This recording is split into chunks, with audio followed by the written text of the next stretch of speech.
Kapin 15 milyones ka pesos nga kantidad sa mga proyekto gi-turn over ni Governor Berto Uy sa Santa Cruz ug Tag-Ulo sa Dapitan City. Dewato nato si Steven Bebeloni alang sa dugang detalye. Pulo ka proyektong infrastruktura ang opisyal nga gitugyan ni Governor Roberto Uy sa Barangay Santa Cruz ug Barangay Tag-Ulo sa Dakbayan sa Dapitan kaniadtong Marso 21 ning tuiga. May kantidad og balor kapin 8 milyones sa mga proyekto sa gagamhanang probinsyal nga gidawat sa katawhan sa Barangay Santa Cruz, diin kini naglangkob sa improvement of daycare center, barangay office ug function area, concreting of flooring of 9 classrooms at Dapitan City Experimental Elementary School o construction of 1 unit to story 10 classroom school building at Dapitan City Central School.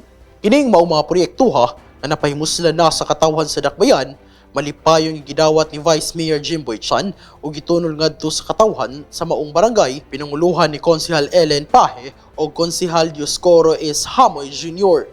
Kay baluan usab nga mihatag ang gobernador sa probinsya og personal nga proyekto nga mao ang 220-meter service drop wire for electrification extension line ngadto kang Mrs. Annabel G. Adasa kinsa lumulupyo usab sa nasangpit nga barangay. Thank you very much, Gov. Thank you sa project committee gihatag namo. Pupunta napag-gitbit, dawatunon pohon. Like, tanaw na sa madamlag. Thank you gid kaayo, Gov. Wala gid pwede mo pakyasa na drawing rataman.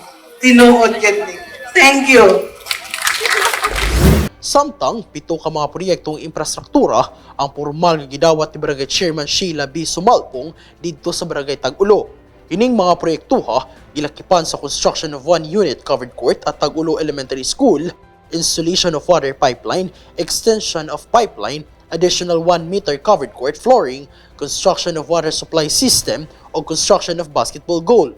Dugang niini aduna pay for implementation nga construction of steel gates sa Barangay Tag-Ulo sa elementary school.